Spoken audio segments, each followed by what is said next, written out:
Start catching trending moves with this trailing technique. Alright guys, in this video I'm going to show you guys a technique for you to be able to hold for the trend. Really, that's in essence what we're trying to do as traders. We're trying to capture that trend, trying to increase our reward while minimizing our risk. And in my opinion, this technique for a trailing stop is one of the best things that you can use. So I thought I would share this with you guys, and I hope it helps you guys. If you did enjoy this video, smash that like button. It would be greatly appreciated. So, getting things started, how do we hold for the trend? This is a good question, and why is it important? Because in essence, what we're trying to do is maximize our reward while reducing our risk. As a trader, that's all we can do. That's all we are focusing on. How can I make more while risking less? The method that I'm about to share with you can help you get into the trend. It can help you minimize your risk, can help you lock in profit as it goes, and is a great way for you guys to capture a trending move. You may be wondering, well, what is it? It is bar by bar trailing, or a bar by bar trailing stop. It's where you continue to move up your stop with new data as it comes out, and you're setting your stop at the prior candle's low. Now, if it doesn't make sense, don't worry. There'll be an illustration in the next slide, and then the following two will be some examples. Now, you often get questions, or a lot of people have questions on what time frame you can use it on. You can use it on whatever time frame you want. I primarily use the 2-minute or the 5-minute, depending on what you're entering on. On top of this, let's say you're a swing trader. Well, obviously you wouldn't be using the 2 or the 5-minute. You would instead be using something like the hourly or the 4-hour or the daily. It still has the same principles whether you're day trading or you are swing trading.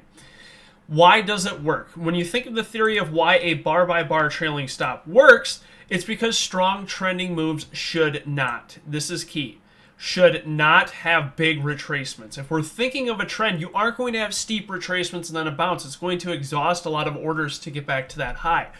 So if people are paying up on it, paying up on it, paying up on it, paying up on it, that is not taking less energy or less orders than if something goes like this, sellers push it all the way down here, and then you have to push this all the way to the upside here. So strong trending moves should not have big retracements, thus letting you keep tight risk on it and adjusting according to new data as it comes out. Where are we going to be implementing this? After your entry, ideally off of a key level. We don't want to be entering or doing a trailing stop with this particular method if you're just trading in chop like this.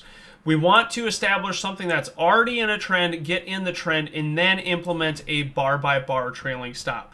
It does not work as good as it does in chop as it does in a trending structure like such. Now let's go into the illustration. Here's how it works. So this is going to be our first bar here, and let's say it's a big green bar. So let's say we're entering at the close of this candle here. Our initial stop is right here. It's at this candle low. Now, as the new data comes out, this is going to be our next candle, which is this inside bar red candle. And when this candle closes, this is where our new stop is right here. So we're moving it up from candle low to candle low to candle low. Now, once this bar closes, this is where our new stop is. We're moving it up from here. And as you can see, this is a great way for you guys to catch that trending structure. You don't have to get so worried about micro pullbacks like this. If you are able to hold that position, you're able to move that stop up, move that stop up. And as it continues to work in your favor, you're locking in more and more profit and you're reducing your risk. And what I mean by that is you're not going to get stuck in one of these where it just goes boom straight down here. You're likely getting out somewhere up in here when it breaks that prior bar's low. So we're continuing to move up our stop to that prior bar's low, and this could be either on the 2-minute, this could be the 5-minute, this could be the 15-minute, the hourly, whatever you particularly trade on. It is going to be helpful on those time frames. Let's go into a few examples here. First one is going to be U, ticker symbol U, a stock in play on this day, RVOL over 200, nice strength here. Here's how it's implemented. So we're trading it off of key levels here, whether you're entering it here, whether you're entering it here off of this key level, wherever you may be implementing it. We're going to do that bar by bar technique. So if we had a low here, move it up, stop here, keep moving it up, keep moving it up, moving it up, moving it up, and boom, you get taken out here. So we're capturing this big, let's say you entered on this pullback of hold of this prior day close, we're capturing this big of a trending move for this much risk right here. Pretty significant. We're being able to capture that trend while getting out when it breaks that prior bar low. And even look at this example where it breaks this prior bar low. What happens? You get a big pullback here. So a strong trending structure should respect prior bar lows. Now, it's not going to be perfect. You are going to get stopped out sometimes, and it's going to continue to run without you after breaking that prior bar low and pushing, but it is going to help you capture more trends if that is what you are struggling with. So we're taking it once we enter, we're moving up prior bar low, and continuing to stagger this up until that prior bar low gets taken out. Now, I want to note again, we are watching this at key levels, ideally in a strong trending structure.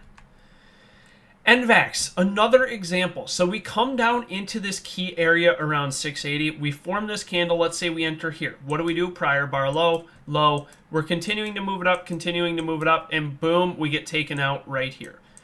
A good exit, right? Because look at this thing retraces all the way back down. So in essence here, if we go here and we're entering here, our risk or our reward is this big, and you'd end up getting taken out right here, and our risk is extremely small. This is probably, say, like a 10 to 1 risk to reward, maybe a 6 to 7 to 1, but still, regardless, very, very strong and powerful way for you guys to capture trends. If you are interested in learning more about this in our course training, feel free to check out our course training on Teachable. I will link that course down below. I hope you guys enjoyed this video, and I hope you are all having a great day. Thank you.